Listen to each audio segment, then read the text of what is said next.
Hi. Oh, you're up, are you? Oh. What time is it? 11. Quite early when you've been up all night worrying.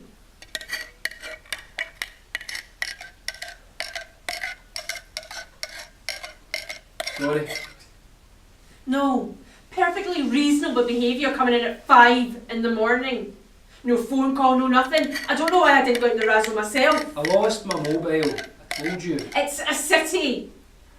They still have some phone boxes. I was in a tough area. They're all... Look. I'm sorry, Joe. I was really drunk. Yeah, well... What are you doing? Making some wake-up juice. Oh, God. Look, I'm sorry. Can I have some juice? Sure. Why shouldn't you? Looks like you need some waking up. Look, don't you want to stop that for a minute and come and sit down? No? On the sofa? Away from all the knives around here? Avoid any later post-temptation regrets, maybe? No? My head! It's your own fault. I know. Where's the paracetamol? You finished them last weekend. Oh. Look at you, shaking. You don't think, do you? I was drunk. You make it sound like a surprise. Like someone forced you to drink 15 pints of lager. Please don't keep making that stirring noise! You're an arsehole. Please, look, just give me half an hour to... Why didn't you call? I thought that you would be asleep. How could I possibly be asleep when you were out gallivanting? Just what were you doing till 5 in the morning anyway? I was in the pub! Which one? The Queen's Head. The Queen's Head shuts at 11:30. Oh, okay, we went to a club after. And then? I couldn't find a taxi, so I walked home. On your own? Yes, I took me 2 hours. Where were the others?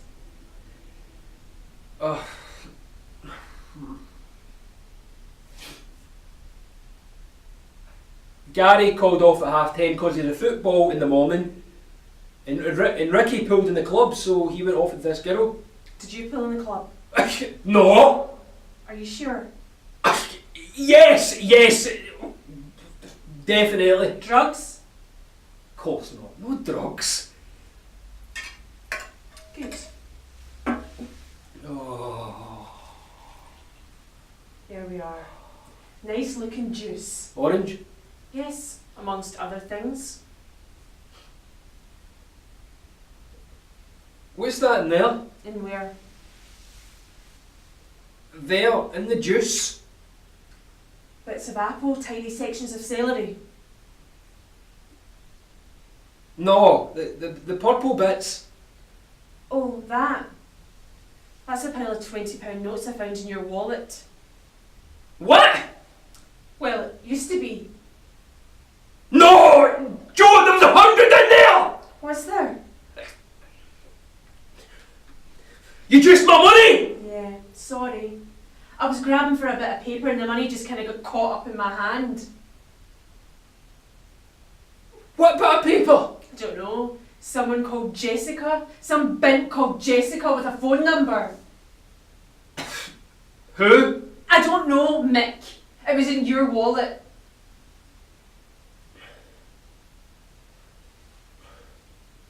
Was she sexy? Did she have a nice arse? I know how you like a shapely backside. Did you screw her in the club like we did? And then did you... I didn't screw anyone! No, I didn't!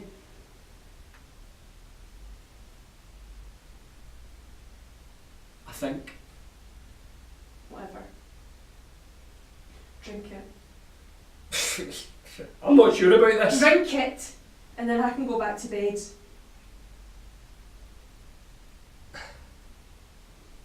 Okay.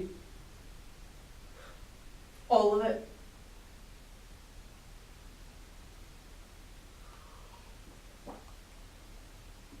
Oh, I think I'm going to be sick. Should feel quite nice coming back up. Oh, hello, Jessica. Mick's just having a drink. If you're looking for your knickers, they're on the suitcase in the hall. Mick will be leaving with you shortly.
"2017. You drew me in, just like a Shakespeare play. You were charming, comparing me to a summer's day. You promised to be my Juliet, called me your Romeo, never to be ill met by moonlight, never foolish enough to let me go. I was your Puck, your bad boy, the shape of my heart, yet people begged the law of Athens to keep us apart. But by moonlight at your window, I came with sweet harmony, and I didn't understand quite why our love could never be. So we kept our meeting secret there, in the second best bed, risking our lives for being forbidden, disobedient, unwed. We planned to run to my auntie's and not to regret it just one bit. And though this must be madness, there is method there in it. We found a priest, convinced by love, to make you Mrs. Montague. But our secret was revealed when my family heard I'd married you. We fled to Scotland for our safety, but were confronted by some witches who ruined us by promising us power, fame, and riches. I turned greedy, impatient, waiting for this uncertain prophecy, and that's when Robin Goodfellow appeared in front of thee. I realised that the devil hath the power to assume a pleasing shape, and that is when I knew that I had made a bad mistake. You were the tempest that stranded me on some uncharted land. It took a violent storm to make me understand. This isn't a fairy tale between you and me. We are mortals, and what fools these mortals be.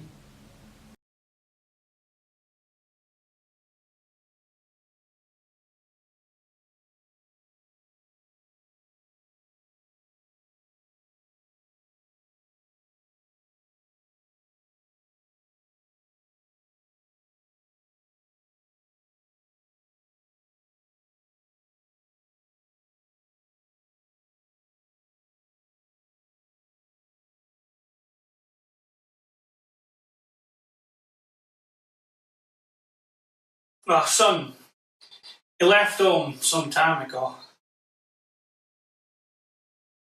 We'd assumed he were off to university to start his degree in English literature. But when he stepped into a taxi, my fair Brenda and I never saw the real him again. How many weeks was he gone? Oh, 6 months it was. Not a word from him in all that time. No calls, no emails, nothing. Then he returned. That thing he was wearing, it was awful. And had a big black thobe. He walked into the living room with it on, stared defiantly at Brenda here, his mum, then me, then his sister Angela. And he asked us how he looked.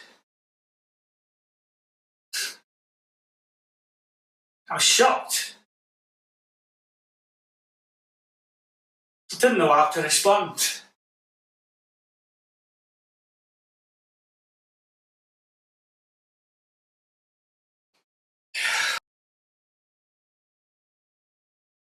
We discussed his conversion between ourselves.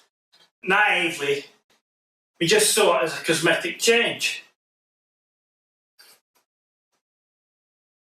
We'd assumed it was just our boy's version of going goth or vegan for a few months. We both honestly felt that this conversion thing would be an harmless, passing phase. But we were wrong. Very wrong. It was so awful. He'd yell at us things like, why whenever a takeaway dinner arrived, didn't I or his sister cook for their menfolk every night? Why didn't his mother look after him and me like a good Muslim woman would? Called us infidels. Said we were lazy and irresponsible. And one night, he roared at us both. Divine intervention would befall us. And always he had that knowing, hideous, smug smile on his face. So angry. So very, very sad.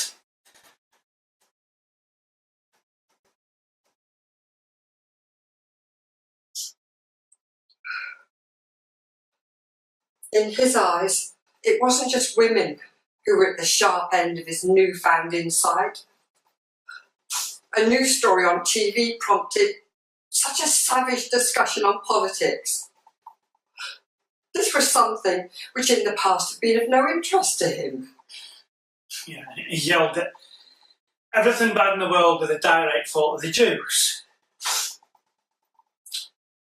Please just ask yourselves how you would feel if your child or brother started spouting hate-filled bile against gay people, women, Jews, dark-skinned persons, anyone in fact who wasn't a Muslim man. Every day we struggle, wept and grieved for this boy who used to be our loving child. All we wanted was our son back.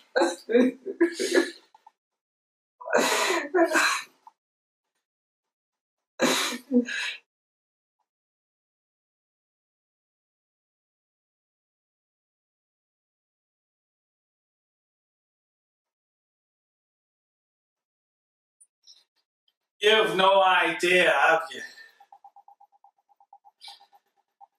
You actually thought about this? Have you given it any real consideration? Because you may feel you're getting close to getting what you want. So describe it.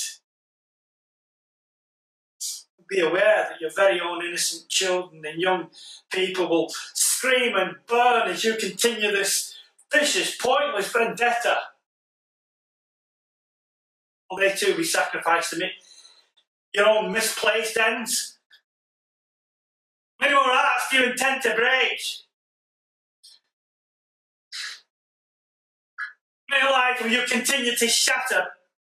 To what real end? You can't kill all of us. I understand how hard it must be for you to grasp this suggestion. Why not truly show how strong you are Put down your guns. Pull up a chair. Let's talk about why you're so angry.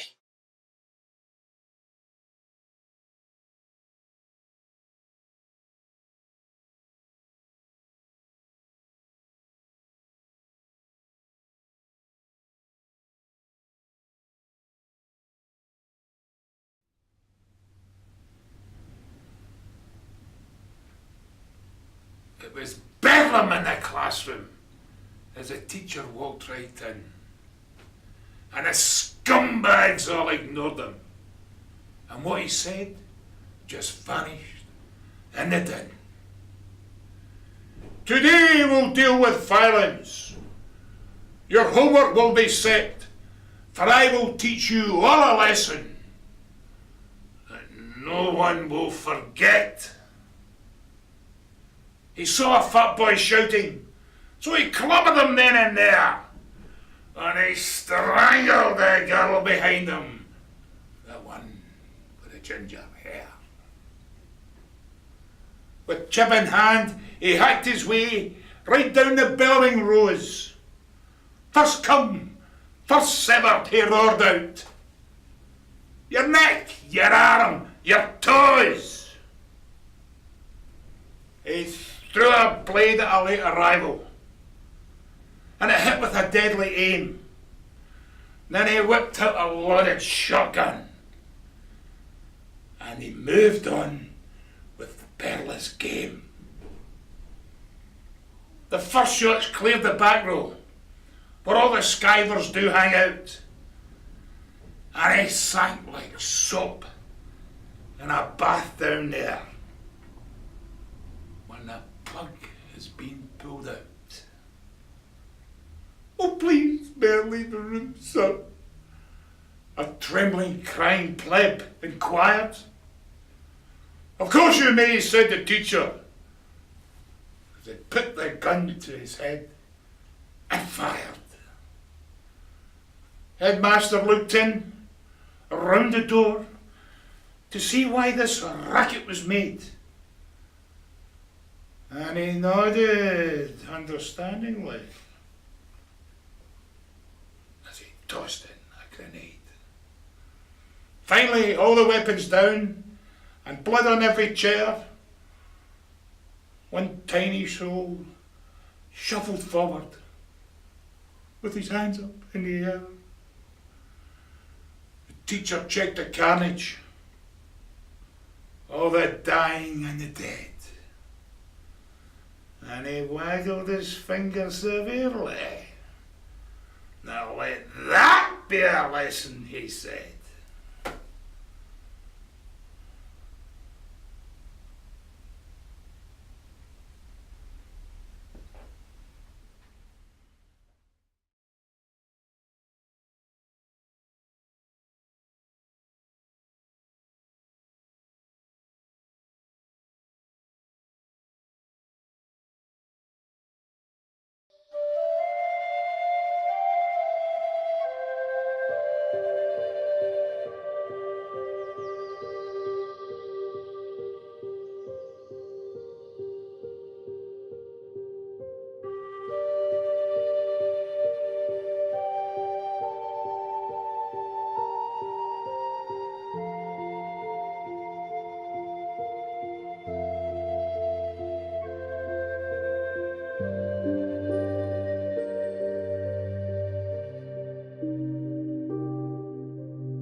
Most days I feel like I'm clinging on the precipice with my fingernails.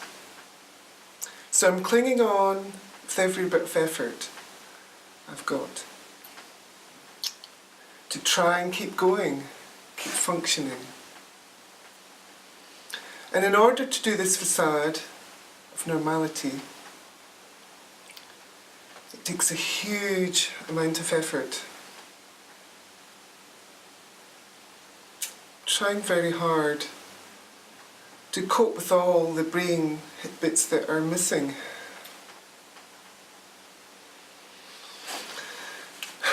There's a real sense of living only in the now, because all I have is now. Don't do next week anymore. Because right now, it just doesn't really exist. I'm hopeless. I need labels on my knickers so that I know they're mine. Also on the pots in the kitchen. I seem to be treated on the one hand as if nothing's wrong, and then on the other as if I'm contagious. You people really come near me. If they do, I get asked whether I can, remember what it was like for me, how I used to be, but I really can't. It's like that person who's so long ago, so far away. It feels like I'm ostracised from that former self. Whoever I was, I'm now an exile from my former life. I mean, according to my dad, everything was quite usual for me. I was normal. But I'm starting to think something else now.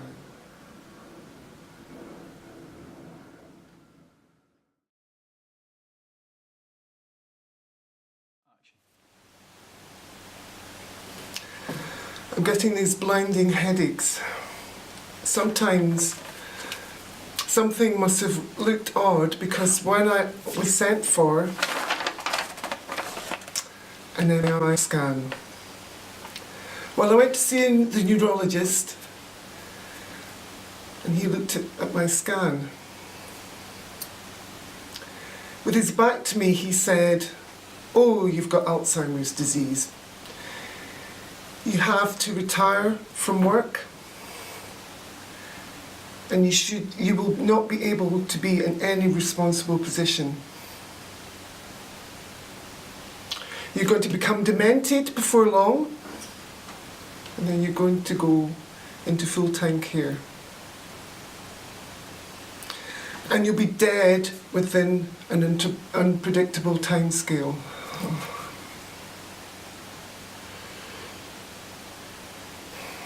And that's when I said, "Oh, but I'm too young. I'm only young."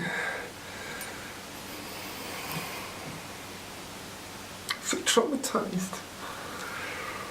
I can't properly describe how I felt at that moment. You see, when you've got something like this, there's no cure. I worry. I worry. Who will I be when I die? Will I see me? Will I still be me?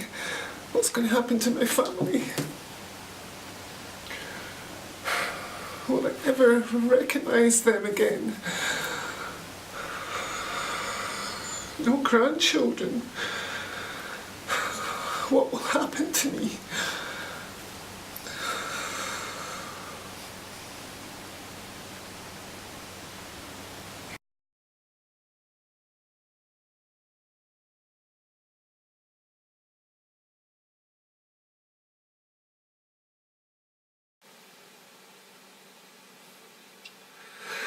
I feel depressed. I just want to be at home. I'm noticing things going wrong in my functioning. I can't see anything apart from decline and death. A state of unknowing. And I just feel a total despair.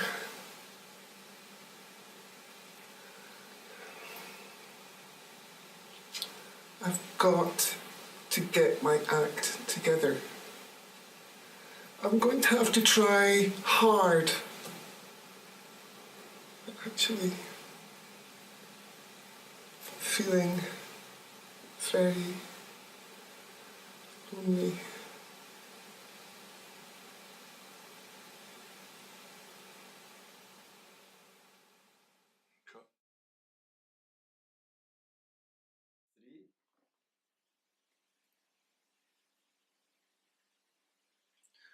No one is speaking out for me. No help. No support. Me, I'm ill. People forget. I'm assumed to be nuts, mental. Diagnosed as useless, and I'm shipped straight off to the soul-destroying nursing home to sit in a chair like a zombie. They'll patronise the shit out of me and probably won't even clear it up afterwards.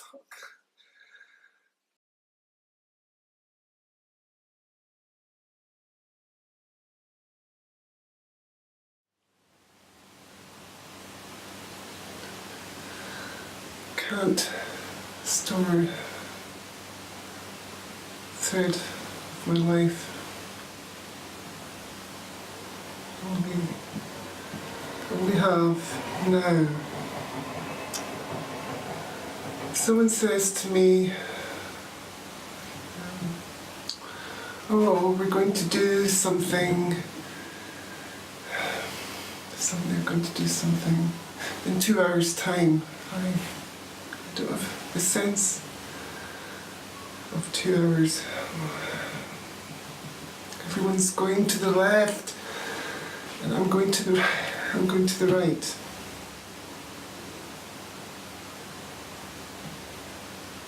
But I have to try and remember. I have to try and do that.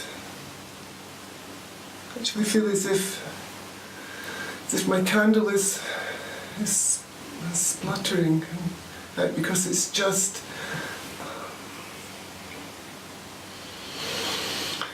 getting too hard. It's getting too hard. It's too hard to keep going. There's only so much I can do while I'm waiting for a cure. Yeah. It's a terrible thing. Now, where was I?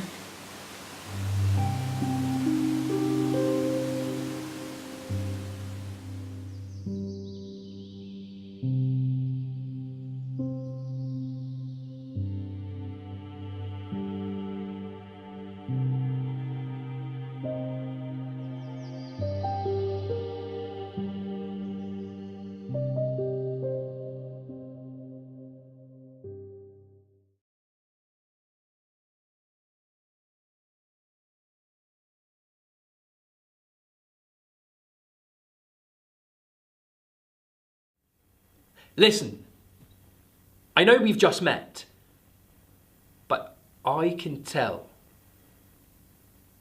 you're a good woman, and I'm a good man. You have to know that. First of all, first and foremost, you have to understand that. I mean, I want you to know that there is more to me. I mean, well, it is. I know. I know you'll be expecting that. But look, I have a family. Let me tell you about my family. See, I have a daughter, a little girl of my own. Well, I say little girl. She's actually, I mean, she's growing up so very fast now.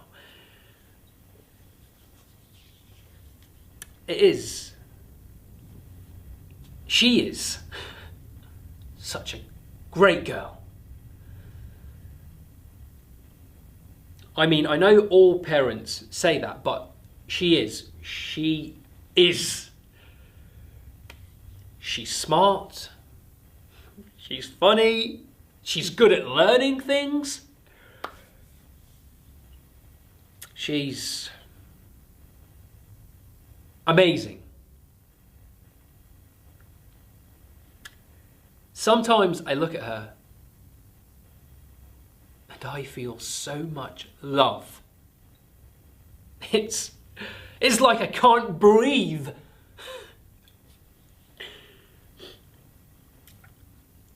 And she'll catch me looking at her. And she'll just smile. Her smile. And the way she smells.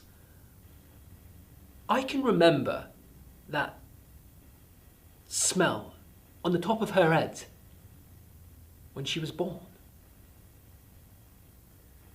When she was a tiny baby. And I'm a good man and a good father.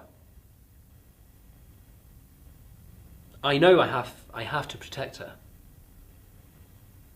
I mean, I know she's growing up and she's going to have to make her own way in the world, and the day will come when she has to go out there and stand on her own 2 feet. Out in the big bad world. But I can't help it. I know I have to protect her. It's my job, you know? I'm her dad and I have to protect her from everything that's bad in the world. From all the bad people. Because, you know, I've seen it all. Believe me.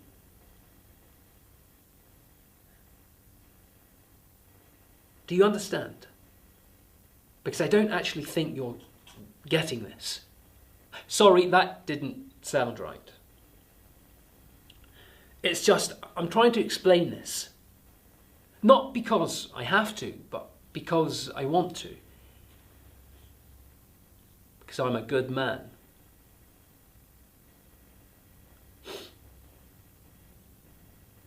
You understand me? Because I'm a good man. Now, come over here. Come over here. Because I want to fuck you so hard. It's ridiculous.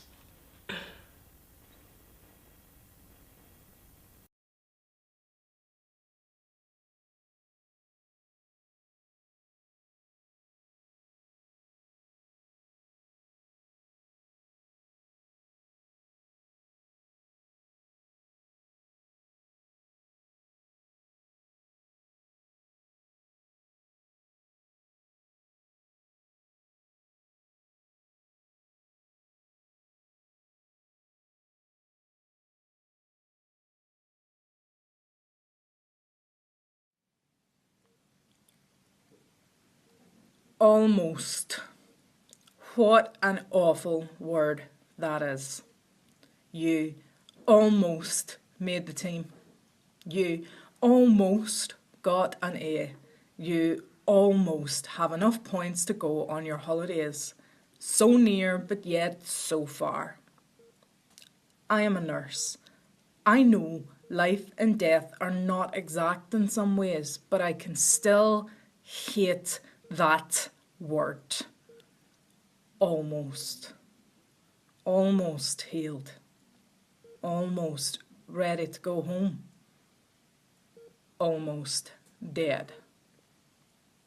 You see, he came in with a police escort. Now, at the accident and emergency ward where I've worked for more years than I care to remember, this is not unusual. Saturday nights, well, it's like a circus in here. Stabbings, assaults, domestic violence, and those are the easy ones. We all get war zone pay for this work. They call it something else, like bonus hours for the weekend, but everyone knows what it really means.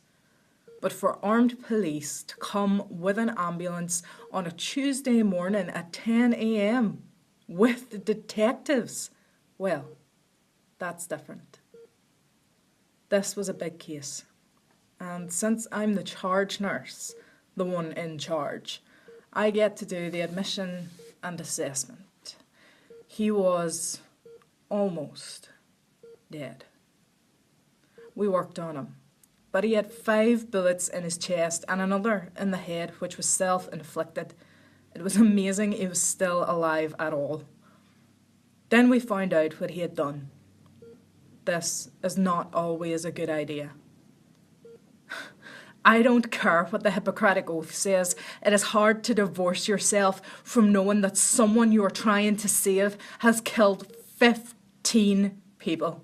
4 adults and 11 children that they know of. And right now, well, it could be more. Of course, maybe he's not the actual culprit. It's possible. Of course, my friend, one of the police officers, told me when they came to get him, he had confessed.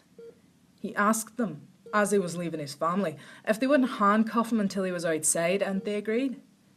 As soon as he was outside, he grabbed one of the guns from the armed policeman next to him. The others shot him, and he blew almost his own brains out. So here he is, on hundreds of thousands of pounds worth of equipment to keep him alive, and he might just survive. I don't go to church, but I honestly believe God brought this man to me at this time for a reason. As a nurse, I made a promise to save lives and not administer harmful drugs, but what is harm? To keep alive a murderer who will harm others. Is that right? And if he's a vegetable, who gets to feed and water him? You and I. At least our income tax does. How much will that cost all of us? Will an equal amount be given to the victims of this man to help them? The answer is, of course, no. There are a lot of things a nurse can do to make your life happy when you're in the hospital. Freshen up your bed, help you get to the bathroom, maybe even save your life. But there are other things they can avoid doing, or do poorly, that can make the difference between getting out quickly or not getting out. It doesn't take much to figure out what I did. Almost. I almost kept that wound of his clean. Is it my fault if there are some drug-resistant bacteria in hospitals? And I almost administered the right drug to kill the bacteria. I knew there would be an inquest and an autopsy, so I just waited. Timing is everything sometimes. Does that make me a killer? Would God have given me a chance like this because he wanted this individual to live? I've thought about it. I have more rounds, so I have to go. People need me. I am sure I was right doing what I did. Well, almost.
I'm 16.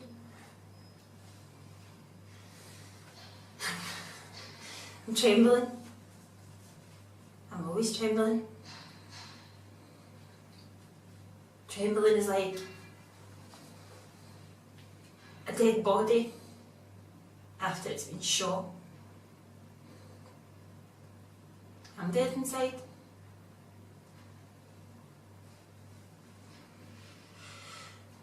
They'll come back soon, so I've got to speak quickly. I was sold 2 years ago. I can't get out. I'm an animal.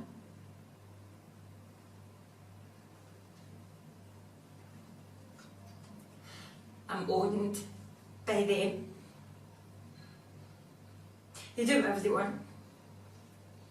I was nice once. I've got long legs.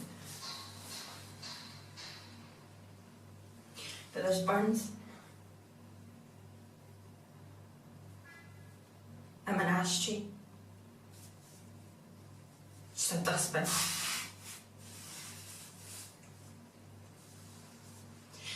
Sometimes they refuse to wear condoms. And if we refuse them, then we're beaten. I can't even look at my back. I know there are gashes there.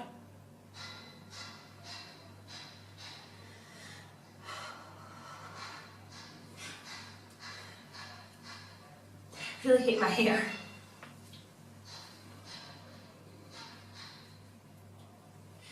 I was 12. My father, he was always drunk, always angry. And his friend, his best friend, who was 40, started raping me whenever he saw me. He threatened to tell my dad. If I told anyone, he threatened to ruin me. So for 2 years I did whatever he wanted. He gave me syphilis.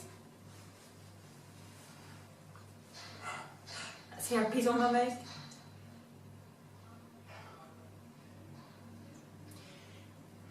I just really hate my hair. What? They're not coming in, you sure? They don't know? Okay. Okay?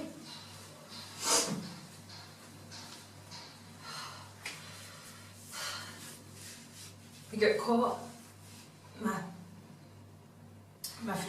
My dad's friend. Someone walked in when he was raping me against a wall.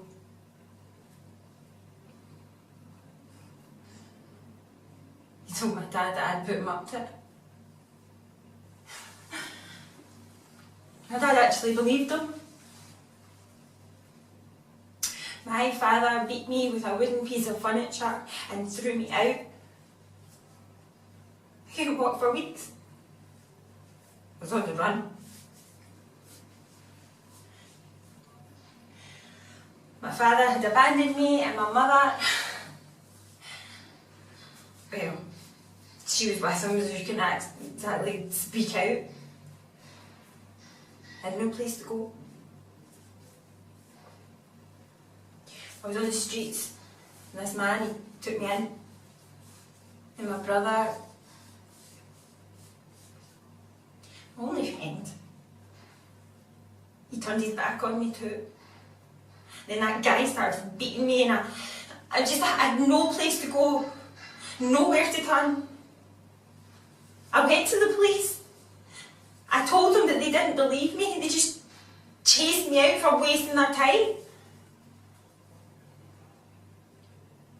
I ended up at a train station. There was this young guy with blonde hair. He told me about a job. He brought me in. He sold me to them. I can't leave. They said if I try to leave, they'll kill my family. I still love them.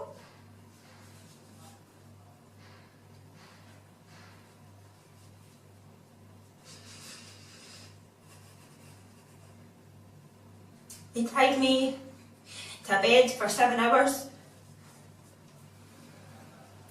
handcuffed my hands, made me naked, and then 6 of them, they... Mom! Oh! I'm a bucket! I'm a receptacle!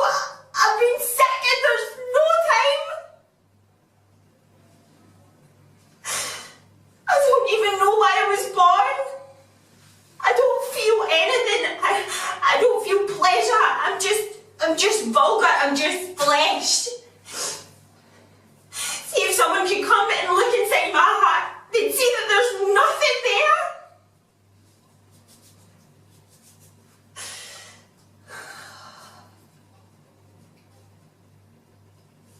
This is not a choice. If you need help, you go to your mother or your brother or your boyfriend or your father or the police. I'm 16. I'm an animal. I'm a receptacle. I'm property. I'm nothing. I'm trembling. I walk the streets of London. I roam the back alleys of Belgrade. I'm taken from the killing fields. I was born in Tel Aviv, Kosovo, Chicago. I'm Mexican, I'm Russian, I'm Welsh. I'm sold all over the world.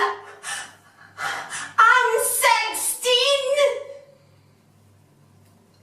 I'm going to be extinct. Soon there'll be nothing left of me. Rhino, elephant.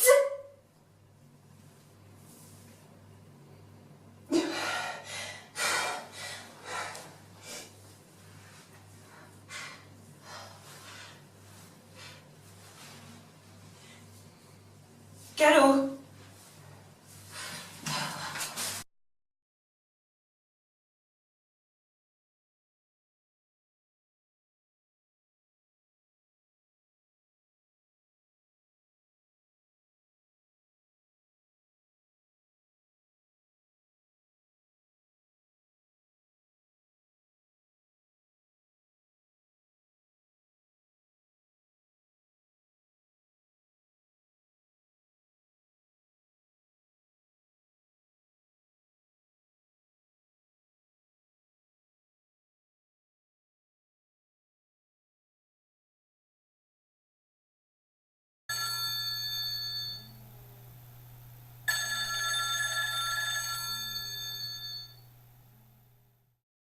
Hiya. What's wrong? Oh, right. Right. You want to break up with me? I see. Okay, well, it's all right, I suppose. How long have you felt this was coming? Well, have you been feeling like this since the first day we met?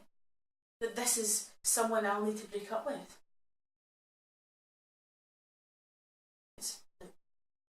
You've done it now. Yeah, no hard feelings. What was that? Be friends. Sure. That is the natural evolution of most relationships. Have a loving, intimate, warm connection with someone. Let your guard down. Trust. Believe in them. Open up completely. Someone handed me a pill called love. And I took it. Immediately you start to feel excitement, a sensation of completion, security, fulfillment, joy. Yeah. Wonderful exhilaration, excitement, happiness, beauty, knowing someone feels exactly the way you do. Like no other feeling in the world. Until, as of now, it ends. And the cold turkey will start. I know it will. Yep. The resounding experience is worse than that of any drug ever known. Indescribable, tangible, endless pain. The direct and polar opposite of all the feelings previously described. All of it inside. No visible evidence. All that bliss, which was shared. And suddenly, boom. Friends. Well, I look forward to hanging out with you, friend. Maybe we could meet up, go to the museum, see a gallery, just hang out. No hands being held, no shoulders hugged, no spontaneous kisses, no love. Friends though. Wouldn't that be just great?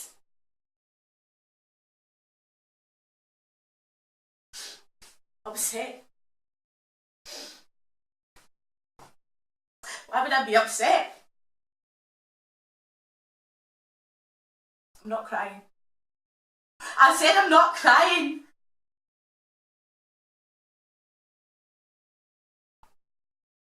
I don't want your pity. I don't want a shoulder to cry on.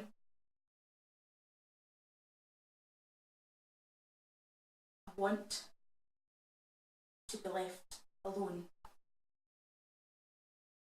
Don't you see?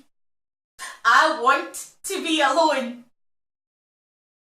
I never wanted to get close to anyone. I never wanted us to get close. But looks like I was closer to you than you were to me. No. No, don't you dare. Do not lie to me. No more lies. I don't want any more lies. Don't just make up something so you can get out of this. I just want it all laid out on the table. I want to know why you're breaking my heart.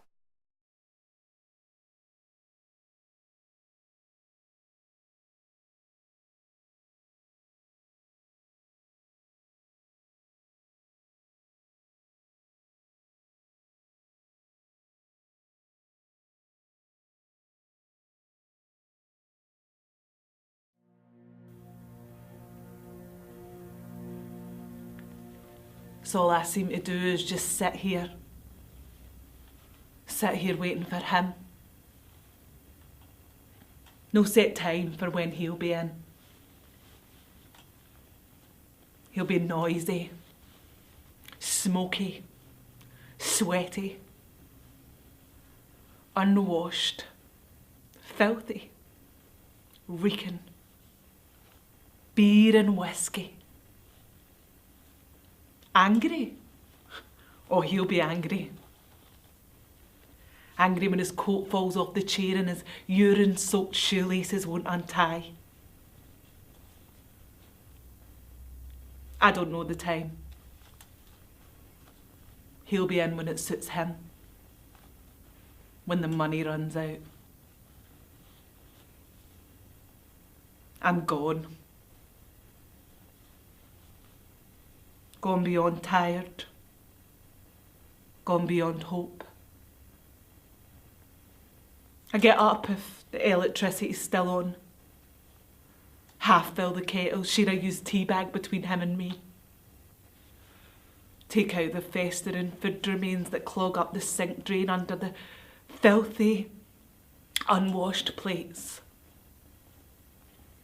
I've nothing in me to make me wash them. I tried to make food for him, for me, with no money.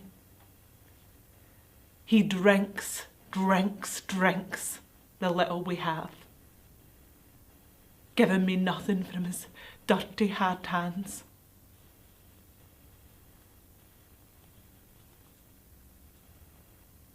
In bed, he's a manky, perspiring, stinking gorilla in that unwashed bed. Every night. The smell of vomit and shit from a huge, hulking mess of a man.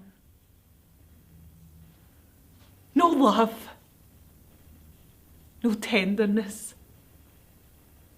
No nice words. No thank you.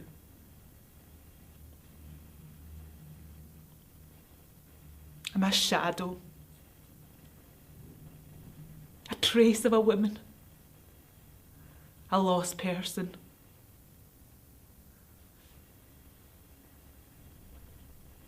I can't cry. I've no tears left inside me. The pain of a dry cry, it's like no other pain. If life's a smile, then my mouth's forgotten the shape to form one. Every day's the same. Always the same. Hoping against hope to find just 1 or 2 golden pound coins to shed a light of hope as I scrimp, scrammer and scrape. I ask him for money. He punches my face.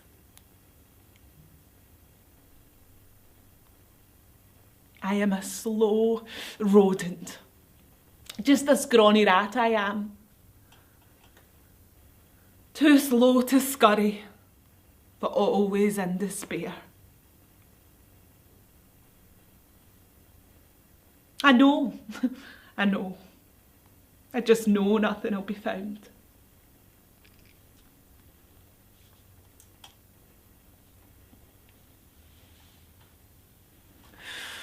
I despise myself.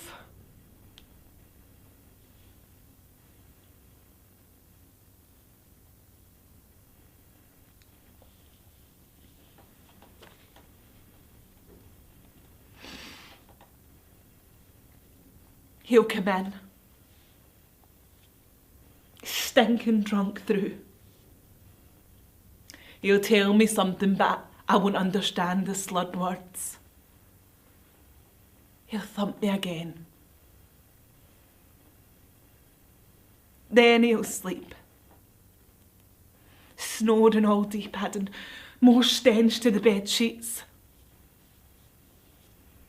Dirty. Filthy, with them wrapped round and round his disgusting, obnoxious body. What am I saying? This is not an existence, all of this.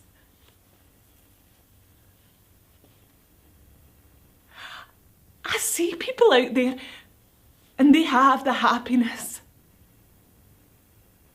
I'll never have the happiness. Human waste. That's what I am. He is. This is. Why can't I have before again? Can I? Please?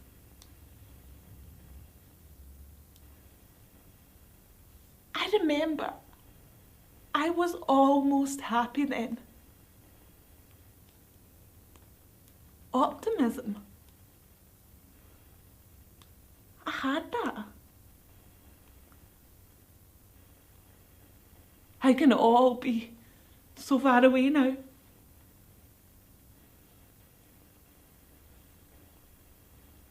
Please. Please give me before again.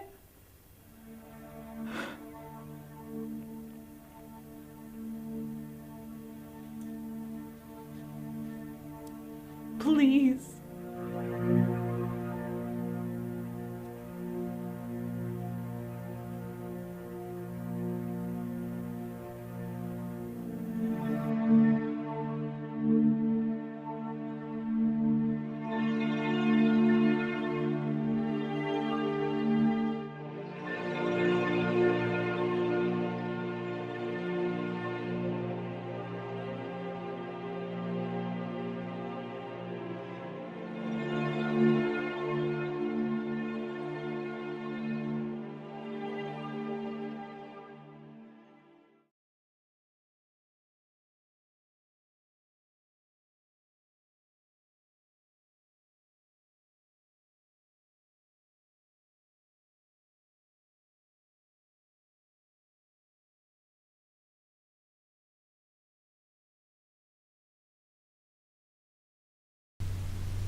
In the beginning, he was lovely, smart, funny. We enjoyed each other's company. We were happy. When we met, it meant we could be together all the time, and I couldn't imagine a better way to spend my days. And then he started screwing someone else. A younger model. Have you any idea what that does to a woman? To find out you're not his preferred option anymore? To learn that someone else is? Well, I didn't. I didn't know what it does to a woman. I didn't know how I was supposed to feel, how I was meant to react. I mean, should I go round there and smash her face in? And tell her husband what a filthy, betraying cow his wife is? Or maybe I should try to explain in once upon a time language to her 5-year-old daughter that her mummy is a... No, of course not. And he told me he loved her, that she was amazing in bed, that he wanted to be with her, always. And it's so strange how your life just flips, changes direction completely, irrevocably, overnight. Less than that, in a matter of seconds, in the space of one sentence, a very short sentence, and not even the one that tells you what's going on. Because all you need is the preamble, the plant, the lead-in, the I've got something to tell you bit, and then you know. Of course you know. Because it's what they always say, isn't it? In books, in films, on the TV. It's all in that line. So I hardly heard the pained explanation that he'd hoped I'd understand, how he'd hardly even been aware that he was falling in love, that it had crept up on him slowly, that he was besotted, smitten, love-struck, head over heels, etc., etc., etc. And I thought I was fine. I got on with my work. I smiled. I was pleasant and courteous to the slut he was banging. I'll call her Daphne, because she was called Daphne. See, that was her name, And worst of all, she was my boss. So I had the dubious privilege of seeing her every day. But I thought I could deal with it. I felt fine. You know how when something happens and absolutely everybody knows about it, and you don't really know how it is that everybody knows about it. They just know, and they give you this look, this pitying look, like they're thinking, oh, poor soul. And you just want to say, hey, just fuck off, will you? And then, of course, they start whispering behind your back. And when you go into a room, it all goes quiet, like you've just walked into a country pub at night, off-season, and everyone pretends they're not looking at you. That horrific, awkward atmosphere. And after a while, you realise that nobody is speaking to you. Won't even say good morning. Oh. So I'm at work and nobody's talking to me. I'm drinking a lot of coffee. And him, Kenneth, he keeps saying stupid things like, I'm not leaving this house, but you can if you want to. Or, you've brought this on yourself. Thanks, pet. I'm starting to feel like a bloody leper or something. And it gets to the point where I can't do my work. And then suddenly, there he was. This man, black and beautiful, so beautiful. He was called, well, his real name sounds so ordinary and boring, and he wasn't at all. So I'll call him Todd. He was on his Todd when we met at work. He was new, just started, didn't know anyone. Didn't know no one else was talking to me. Didn't know my husband was banging the boss.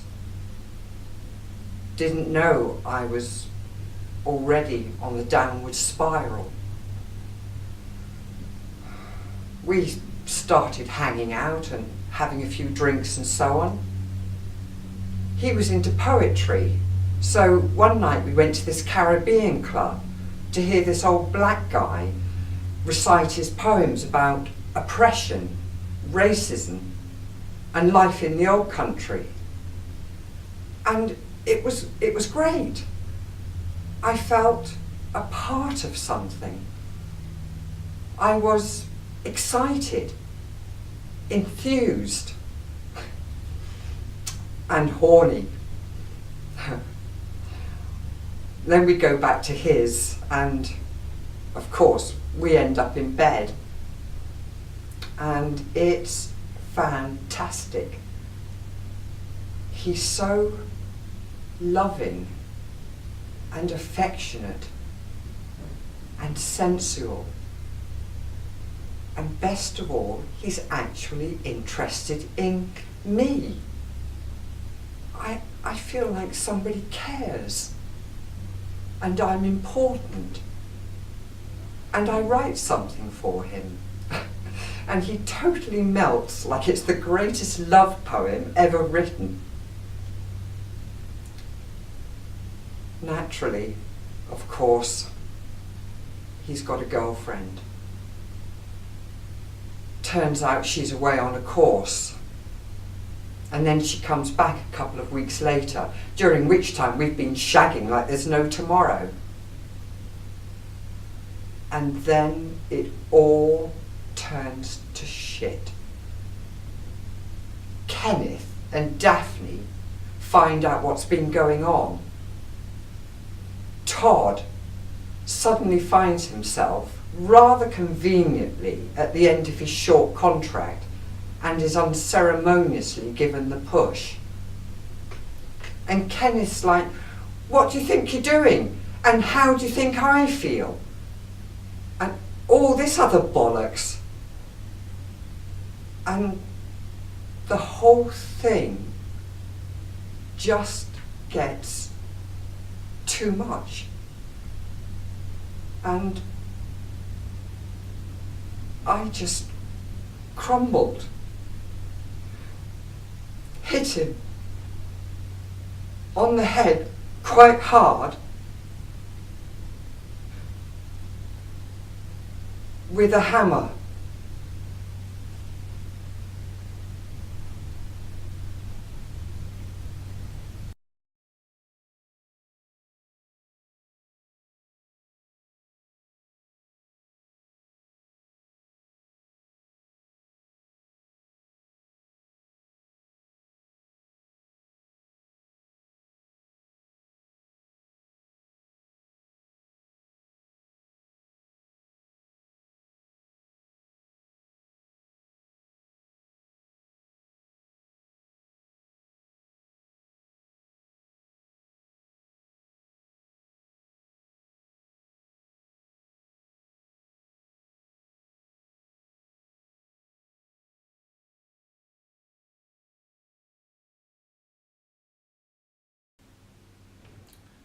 I wrote a book. I couldn't think of an ending. Nothing seemed to fit. Writing's a lonely business. Stories about an author who gets tired of all the guff that's been written. Soppy books with predictable endings. I'm so sick of all the bullshit being jammed into our heads. He decides to write the greatest novel of all time. A book about the theatre of war. About you and me. About a war fought over ideas, fought over words. People losing their lives over ideas. Losing their lives over words. The war. The pointlessness of war. It consumes all the love. And the people just cry when they realise it's too late. They've fought and they've killed. And there's nothing left. Ultimately, what's lost is the greatest gift of all. Our own human life. It's certainly not about forgiveness. It's about condemning. You know, I thought I was a brave, but trusting man. Fighting in a war I didn't understand, but I'm not brave. Just another sheep. A silly man who liked to play at soldiers. Just another uniformed, delusional moron. I'm somebody who thought if I carried a rifle, it would add 4 inches to my underperforming, flaccid dick. Politicians in suits, full of futile, pathetic bullshit, sending us over to fight a pointless war. Something based on lies, deception. We said we had to go. We had to go there.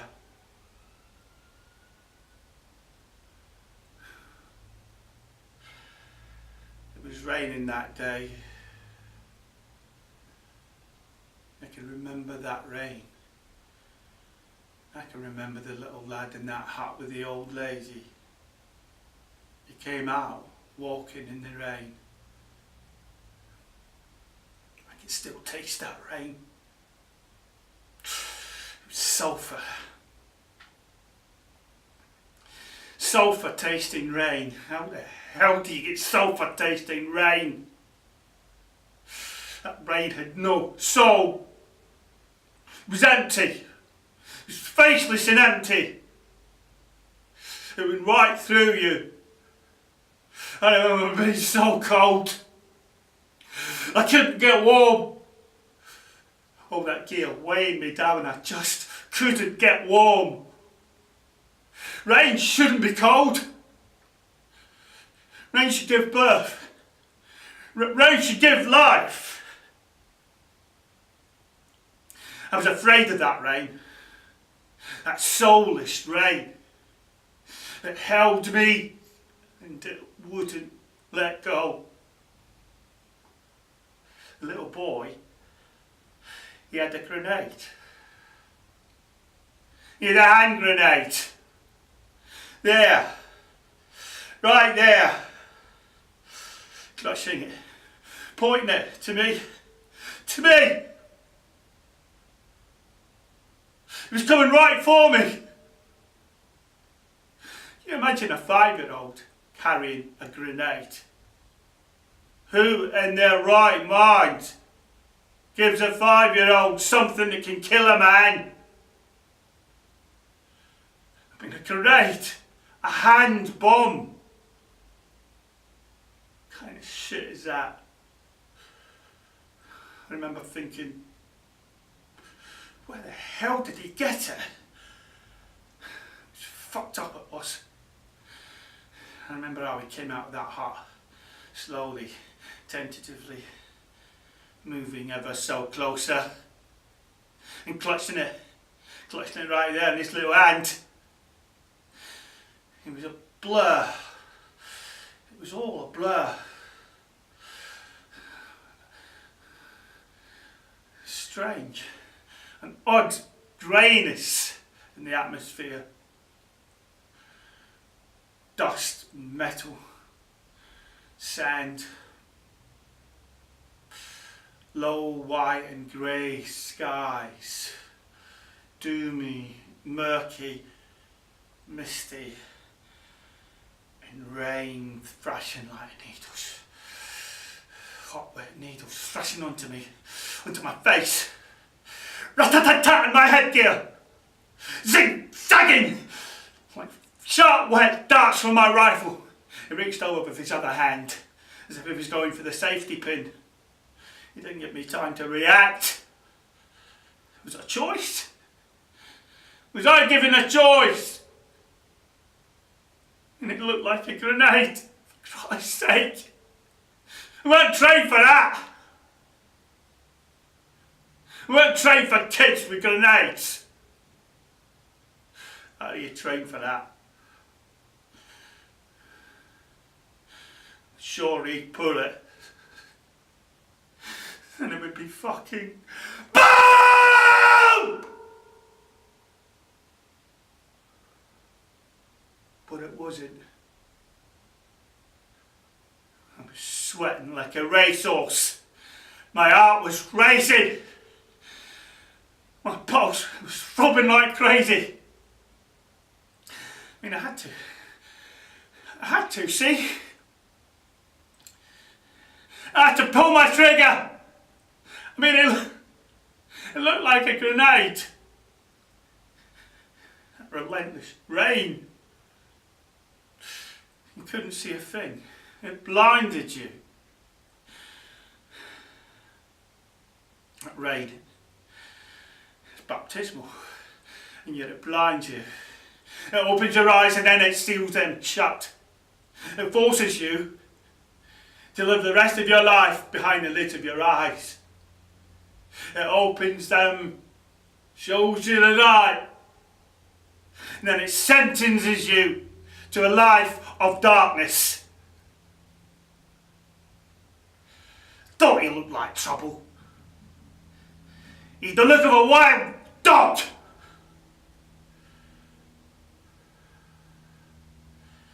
Kid should have stayed in his hut. Where the hell did he come out of his hut? Who in their right mind comes out of a hut in the rain? What was his mother thinking? Send him out in that soulless rain? Little boy. Only a little boy.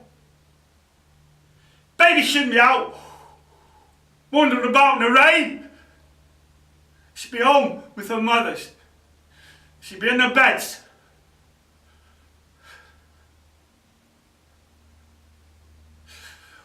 War It's a wild, crazy, deranged place. I asked him, I told him to get back. It's not to come any closer. Put that thing in his hand down on the ground and back off! Drop it! Get back inside!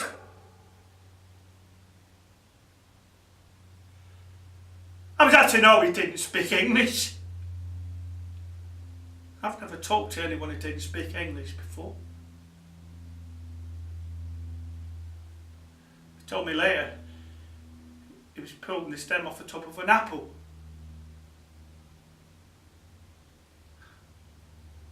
Tell me that's not fucked up. I haven't had a decent night's sleep since.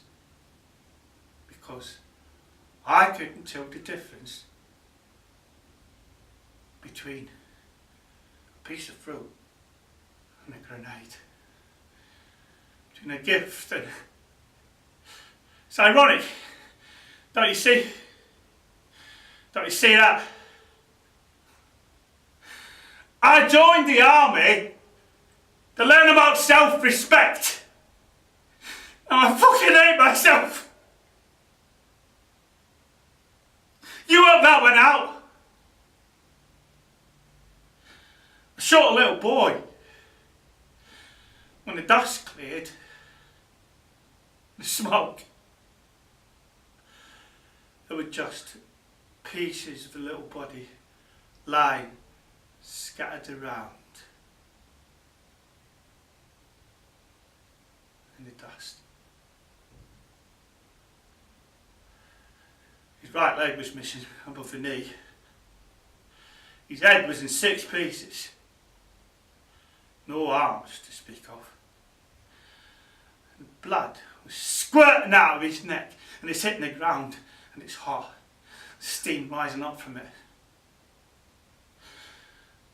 Watching his remains turn into the same colour as the ground he was lying on.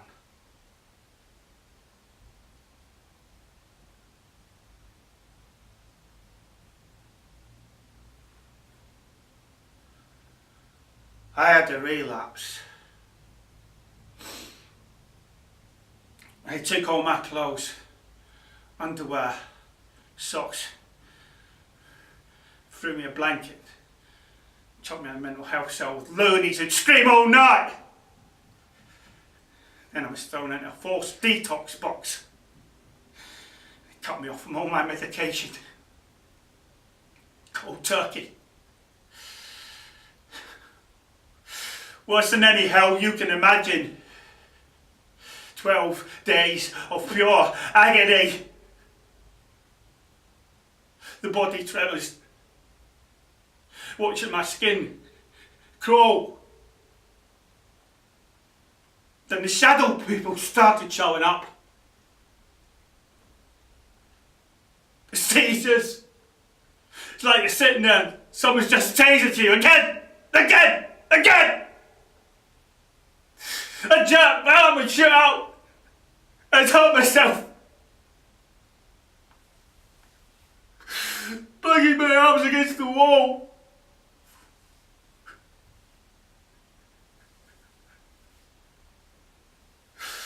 I'm going to hell, I am. That's where God's going to put me. He's going to put me in hell. I've got a special place down there for guys like me. At least it won't be fucking rain!